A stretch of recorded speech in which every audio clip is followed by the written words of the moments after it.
suis Gabrielle Riplinger, je suis la directrice régionale du Carillon de Strasbourg. Donc le Carillon, c'est un projet qui est porté par une association qui s'appelle La Cloche. Et donc sa vocation, c'est de sensibiliser des commerçants et des habitants à la question de la grande précarité. Et donc à cette fin, on démarche des commerçants pour leur proposer d'offrir des petits services gratuits à des personnes qui en ont besoin. Donc ça peut être un peu tout, se poser, utiliser le Wi-Fi, recharger le portable, faire une photocopie, etc. Et après, le commerçant, s'il le souhaite, peut aussi offrir des produits.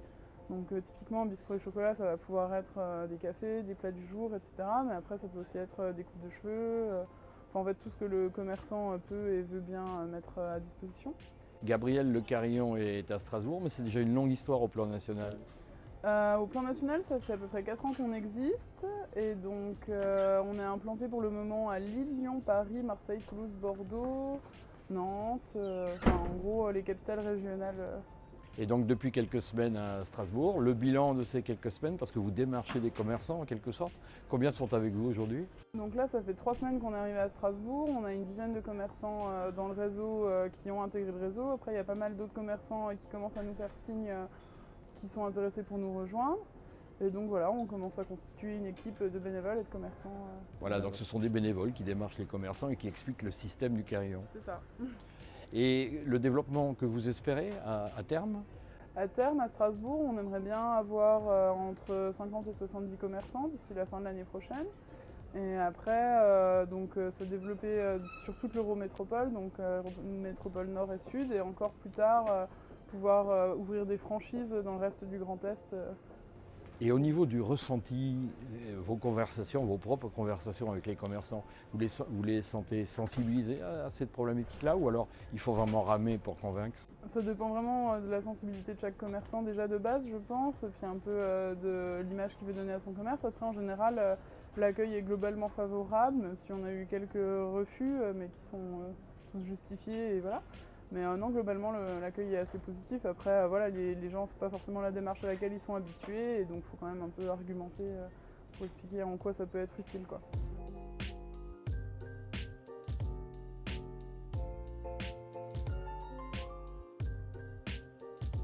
Johan, nouvel adhérent du Carillon, est-ce qu'on peut connaître vos motivations? Alors, au départ, moi, ça fait 4 ans que je propose ce service-là, c'est-à-dire celui d'offrir à quelqu'un qui serait dans le besoin la possibilité de se restaurer ou de boire un café, boire quelque chose de chaud en général, ici, sans association, sans intermédiaire.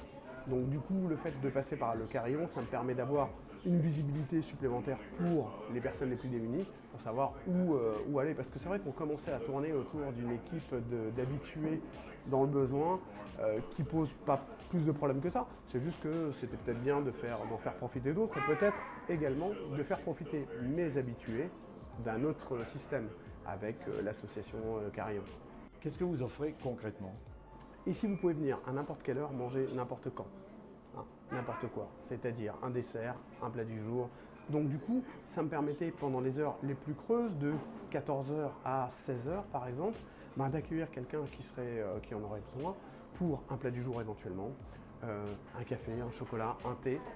Après, c'est la personne qui va le choisir. Je sais qu'il y a quelques fois, il y a des gens qui vont manger au Resto du Cœur et qui aimeraient bien un petit dessert. Et des fois, j'ai la possibilité de leur en offrir un. Le bouche à oreille peut fonctionner entre commerçants, vous pouvez être une force de proposition, vous pouvez être moteur. Oui, le problème de cet accueil-là, c'est que c'est pas bonne presse, ça fait pas bonne presse, les gens ils sont pas habitués à ça, c'est-à-dire que ah non, je vais pas accueillir des personnes dans le besoin chez moi, je suis pas une association, je suis un commerce, je suis pas l'armée du salut, et puis en plus de ça, nous, comme je disais avant, on est ouvert toute la journée. Ça n'empêche pas mon personnel, du coup, lorsque on a des heures plus creuses, mon personnel est quand même là. On peut les accueillir, ça n'oblige pas mon personnel à rester plus longtemps, donc finalement à payer des heures supplémentaires. Je pourrais comprendre des confrères qui seraient un peu réticents à cette idée-là. Ça, c'est la première chose. La deuxième chose, et c'est la question que je me suis posée avant de me lancer dans ce système de manière indépendante, c'est, comptablement parlant, je me posais de mauvaises questions. Je me disais, mais comment ça peut coller quelqu'un qui paye sur son addition un café pour quelqu'un d'autre, comment ça peut coller d'un jour sur l'autre? C'est tout bête, c'est une manipulation qui est la suivante. Le jour J où vous payez sur votre addition un café ou un plat du jour, moi je l'encaisse. Comptablement, ma journée elle est close, c'est bon.